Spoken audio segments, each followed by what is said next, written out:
নিশির রাত, এখানে ভৌতিক ঘটনা শোনানো হয়। ওয়েলকাম ব্যাক, সকলকে স্বাগত জানাচ্ছি 19 নম্বর এপিসোডে। আজকে রয়েছে একটা দারুণ ঘটনা। কিছুটা সংক্ষেপে বলে দিই, তাহলে তোমাদের ইন্টারেস্ট লাগবে। দুই বন্ধু মিলে গিয়েছিল ডাউহিল। সেখানে তাদের সঙ্গে কিছু ভৌতিক ঘটনা ঘটে, সেটাই আর কি বলবো। শুরু করছি নিশিরাতে 19 নম্বর এপিসোড, বেশি কথা না বলে। আর ঘটনাগুলো কেমন লাগছে কমেন্ট করে প্লিজ জানাও, আর চ্যানেলে নতুন হলে সাবস্ক্রাইব করো। শুরু করছি। আমি রানা, আমার বাড়ি জলপাইগুড়িতে। হঠাৎ একদিন প্ল্যান হলো, বন্ধুদের বললাম ডাউহিল যাবে নাকি, কিন্তু কেউ রাজি না হওয়ায় আমার বেস্ট ফ্রেন্ডকে জোর করে রাজি করালাম। ঠিক পরের দিন বেরিয়ে গেলাম বাইক নিয়ে। একবার আমি চালাচ্ছি, আর একবার আমার বন্ধু বিক্রম চালাচ্ছিল। এই ঘটনাটা মাত্র 2 মাস আগেকার। বুঝতেই পারছো পাহাড়ের রাস্তা কত ঠান্ডা হতে পারে। আমি শুনেছি কলকাতার মানুষ ঠান্ডায় কাঁপছিল, তো আমাদের মতো পাহাড়ি এলাকায় যারা থাকে তারা বুঝতেই পারবে কেমন হাড় কাঁপানো ছিল ঠান্ডা। প্রায় মাঝ রাস্তা যাওয়ার পর আমরা একটা ধাবাতে দাঁড়াই কিছু খাওয়ার জন্য। ঠিক তখন আমার মাথা ব্যথা শুরু করে, তাই বিক্রমকে বললাম থাক, আর যাব না, আজকে আমার মাথা ব্যথা করছে। কিন্তু ও কোনো মতে রাজি হলো না, বলল এত দূর এসে পড়েছি, আর একটু গেলেই কিছু হবে না, তাছাড়া পাহাড়ে গেলে এমনি সবার মন ভালো হয়ে যায়, তোর মাথা ব্যথাও কমে যাবে। এটা শোনার পর আমিও রাজি হলাম, চল তাহলে, এত দূর এসেছি, ঘুরে যাওয়া যাক। এরপর ধাবা থেকে বের হয়ে রওনা দিলাম, আর বাইক চালাতে দিলাম বিক্রমকে। আর আমি বাইকের পিছনে বসে কানে হেডফোন দিয়ে গান শুনছি অরিজিৎ সিং স্যারের। যেহেতু মাথা ব্যথা, তাই ভাবলাম গান শুনলে যদি কমে। কিছুক্ষণ পর আমরা এসে পৌঁছেছি ডেথ রোড এর রাস্তাতে। হঠাৎ করে ব্রেক কষলো, আর আমি প্রায় পড়ে যাওয়ার মতো অবস্থা। আমি ওকে বকা দিয়ে বললাম কি হলো, এইভাবে কেউ গাড়ি থামায়? তখন প্রায় বিকেল বিকেল ভাব, আর চারপাশটা হালকা হালকা কুয়াশা, সেজন্য জায়গাটাকে আরো খুব সুন্দর লাগছিল।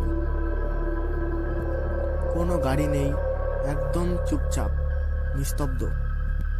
চারিদিকটা ফাঁকা, চারপাশে লম্বা লম্বা গাছ। আমি ভাবলাম কি হলো, তোর গাড়ি থামালি যে? এরপর বিক্রম আমাকে সামনে হাত দিয়ে দেখিয়ে দিল। ও আমাকে বলল দেখ, ওই যে দূরে কে যেন দাঁড়িয়ে আছে। আমিও তারপর দেখলাম। আমি তো বললাম ও এক মহিলা। চারপাশে কুয়াশার জন্য তো ভালো করে দেখাও যাচ্ছে না। মহিলাটির লম্বা লম্বা চুল, আর সেই মহিলাটি আমাদের দিকে এক দৃষ্টিতে তাকিয়ে আছে। আমি বললাম গাড়ি থামালু কেন? এখানে এরকম অনেক ঘটনা ঘটে, তুই তাড়াতাড়ি গাড়ি চালা। এরপর আমার বন্ধুটা বলল ভাই তোর পেছনে দেখ। আমি পেছন ফেরতে দেখলাম, চমকে উঠলাম। দেখি সেই মহিলাটা আমার দিকে তাকিয়ে আছে। এই দেখে বন্ধুকে বলি ভাই তুই চল, এখান থেকে চল তাড়াতাড়ি, এখানে থাকলে আরো বিপদ বাড়বে। কিন্তু ও সেই মহিলার দিকে তাকিয়ে তো তাকিয়ে আছে এক দৃষ্টিতে, ফেলফেল ভাবে। তারপর আমার ধাক্কাতে সে যেন সঙ্গীত ফিরে পেল। আর যখন গাড়ি স্টার্ট দিতে যাবে, গাড়িও স্টার্ট নিচ্ছে না। আমি মনে মনে ভগবানের নাম স্মরণ করতে থাকি। এতক্ষণে বুঝতে পারি এই রাস্তাকে মৃত্যুর রাস্তা কেন বলা হয়। মনে মনে নিজেকে দোষারোপ করতে থাকি, কেন যে এই রাস্তায় আসতে গেলাম। এরপর দেখলাম মহিলা আর সেখানে নেই। এরপর গাড়ির লাইট জ্বালাতেই যা দেখি তা দেখার জন্য একদমই প্রস্তুত ছিলাম না। আমরা দেখতে পাই একটা ছেলের মুন্ডুহীন দেহ, তার থেকে রক্ত পড়ছে, আর আমাদের থেকে যে টার্নিংটা দেখা যাচ্ছে সেখানে দাঁড়িয়ে রয়েছে এবং হাতগুলো সামনের দিকে এগিয়ে। আমাদের দিকে এগিয়ে আসছে। এরপর ভগবানের নাম জপতে থাকি আর হনুমান চালিসা পড়তে আরম্ভ করি। তার ফলে আমাদের শরীরে একটু বল ফিরে আসে। এরপর কোনোভাবে গাড়ি ঘুরিয়ে যতটা স্পিডে চালানো যায় ততটা স্পিডে চালিয়ে আবার সেই ধাবাতে এসে গাড়ি দাঁড় করিয়ে সোজা গাড়ি থেকে নেমে ধাবাতে ঢুকে হাঁপাতে শুরু করি। ধাবার মালিক ব্যাপারটা বুঝতে পেরে আমাদেরকে জল দেয় এবং বলে, কি দরকার ছিল বাবু ওদিকে যাওয়ার?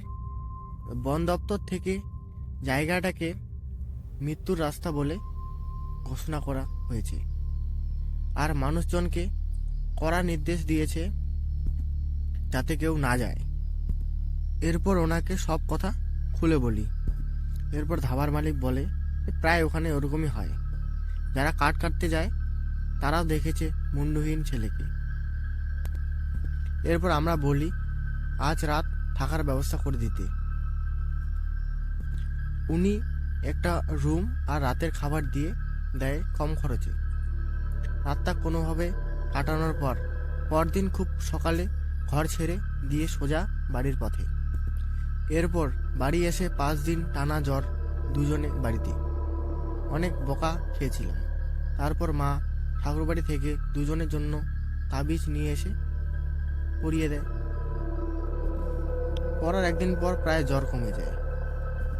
এখন সুস্থ আছি। ঘটনাটি ভালো লাগলে অবশ্যই কমেন্ট করো, লাইক, কমেন্ট, শেয়ার করো। ধন্যবাদ।